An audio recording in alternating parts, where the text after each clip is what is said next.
autant je trouve la série plutôt qualitative dans sa globalité, autant l'épisode que nous avons vu aujourd'hui, qui est le dernier, est merdique.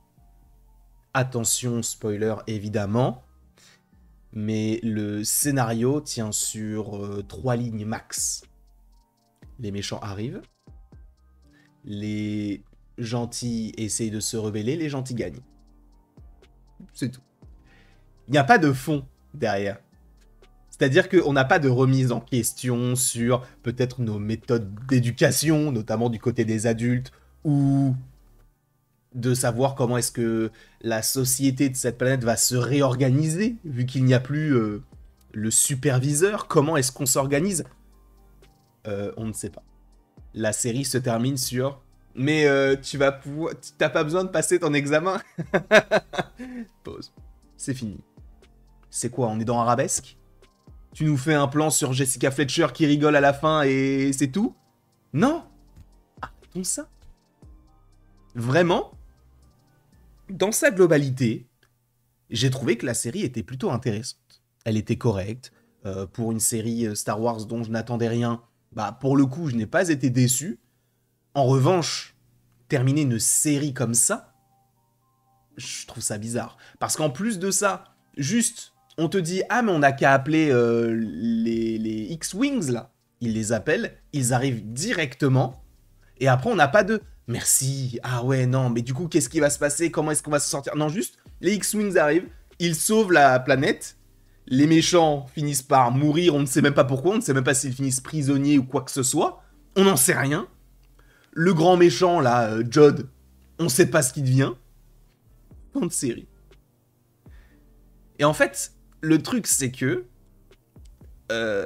Star Wars et Lucasfilm, bref, Disney, de manière générale sur Disney+, avec Star Wars, ne sait pas comment terminer des séries. Parce qu'en fait, le truc, c'est que, logiquement, on devrait avoir une saison 2 pour Skeleton Crew, parce qu'on peut pas rester là-dessus, ça n'a aucun sens, mais on a eu 2 cas de figure différents en comptant en soi cette série comme étant une série qui est sortie l'année dernière, puisqu'on est en début d'année, elle a commencé sa diffusion en décembre 2024. Donc en 2024, on a eu 2 séries Star Wars en live action. On a eu quoi ? On a eu Skeleton Crew, mais avant ça, on a eu The Acolyte. 2 séries qui n'ont rien à voir, une qui se passe après le 6 et une qui se passe avant le 1. Enfin, l'épisode 1, j'entends. Une où on a des teasings avec Yoda, avec Dark Plagueis. Tu te dis, ah ouais. Et pas de suite, parce que la série était une ignominie plutôt, sans nom. C'était vraiment mal joué, mal fait, ça racontait rien d'intéressant, mais la fin était intéressante. Et on est sur l'inverse total sur Skeleton Crew. C'est-à-dire qu'on a une série qui est bonne, mais la fin, en fait, tu te dis, c'est ça la fin de la série. C'est-à-dire que je demande même pas de teasing, c'est-à-dire de suite pour... Je demande une fin. Là, c'est notre planète est en cendres. Et donc, attendons de voir ce qui se passe. Je pense que la série, de toute manière, va avoir une suite, puisque, selon certaines rumeurs, certains personnages de Skeleton Crew devraient revenir dans le film crossover du côté du Mandoverse. D'ailleurs, petite anecdote, ça nous vient de Daniel RPK, et d'ailleurs, c'est une rumeur, donc vous prenez ça comme vous voulez, mais a priori, il y a bel et bien le film, là, sur Mandalorian et Grogu qui est prévu, donc ça, c'est bon, je me demande même s'il n'est pas fini d'être tourné, je ne sais pas, bref. En tout cas, il n'y a pas longtemps, ils ont tourné. Et en gros, Lucasfilm et Disney attendraient les retours de ce film-là. Et si ce film est un flop, selon Daniel RPK, le film là, sur le Mandoverse de Dave Filoni, ne serait pas un film. Ils en feraient une mini-série. Crossover de toutes les séries. Un peu comme Defenders, là, du côté des séries Marvel, Netflix, là. Et du coup, ils transformeraient un film en série. Parce qu'ils se disent, ah ouais, mais du coup, ça va bider de vous.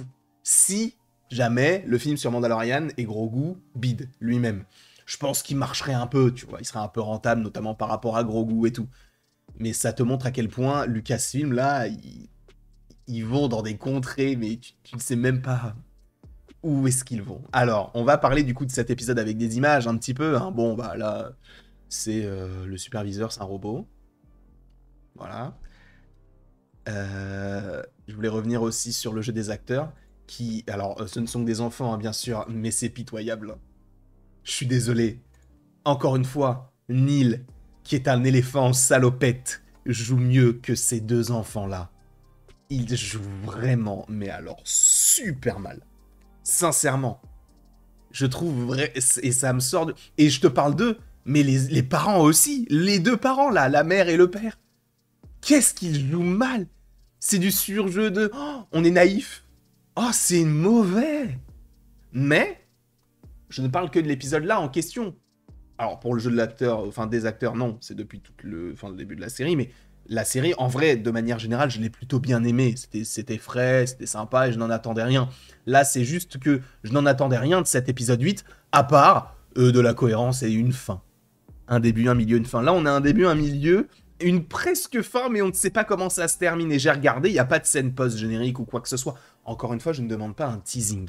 Encore une fois, je ne demande pas à ce qu'on me mette Dark Vador, parce que ça n'aurait pas forcément été possible, mais je ne demande pas à ce qu'on mette Mandalorian ou Grogu, qui que ce soit. La série était bien en soi toute seule, mais mettez-nous une fin, expliquez-nous ce qui va se passer sur la planète, expliquez-nous où est parti Jod, comment est-ce qu'il est parti, s'il est parti, parce que juste, on a ce plan où il va regarder en bas à droite en disant « je vais m'échapper par là », ou... Par où? Tu t'échappes par où? Et même son histoire, bah, le côté de j'ai été un apprenti de Jedi, oui, ok, ça marche. Mais je trouve que c'est trop léger. Enfin bref. Après, encore une fois, je n'en demandais rien de cette série. Donc, encore une fois, j'aime bien la série. Je ne la re-regarderai pas, mais je trouve que c'est sympa.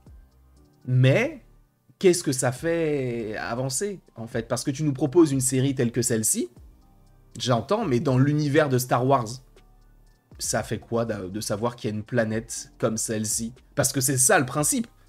C'est d'avoir cette planète au trésor et d'avoir des pirates. Le principe même est sympa. Mais il nous faut une finalité. Et là, on l'a pas eu et je ne comprends pas pourquoi. Et encore une fois, vous allez me dire que je tape encore sur cette personne, mais c'est John Watts qui a réalisé l'épisode. Et j'ai vu ça que à la fin. Et l'épisode, je l'ai quand même trouvé mauvais. Donc, moi, John Watts, je l'exècre. Je le déteste. C'est vraiment, pour moi, quelqu'un de très mauvais dans son travail. D'accord? Qui a fait Wolf, le film tout pourri avec Brad Pitt et George Clooney. Qui a fait les 3 films Spider-Man. C'est là où on pouvait un peu avoir le bénéfice du doute, parce que t'avais Sony, parce que t'avais Disney. Là, c'était lui et lui-même. C'était mauvais. Donc, merci à tous les autres réalisatrices et réalisateurs, là. Pour lui, ah, frérot, non merci. Reste loin de tout cet univers-là. Après, bon, dans sa globalité, c'était pas dégueu non plus. Je ne sais pas ce que vous en avez pensé. En vrai, je pourrais vous dire, du coup, qu'est-ce qu'on pense de... Mais il n'y a pas de fin.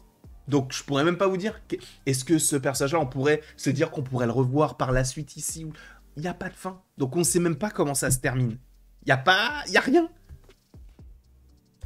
Je vous remercie beaucoup d'avoir été présent, et après tout ceci, il ne me reste plus qu'à vous rappeler que la série est bonne, mais l'épisode 8 est merdique, pour moi, cela n'engage que moi, et à la prochaine, pour la prochaine, tout simplement. Et sachez qu'aux alentours de 15h sur la chaîne, on se retrouve pour la réaction, enfin en tout cas un live réaction, du trailer de Daredevil Born Again. Et ça c'est sympa, non ?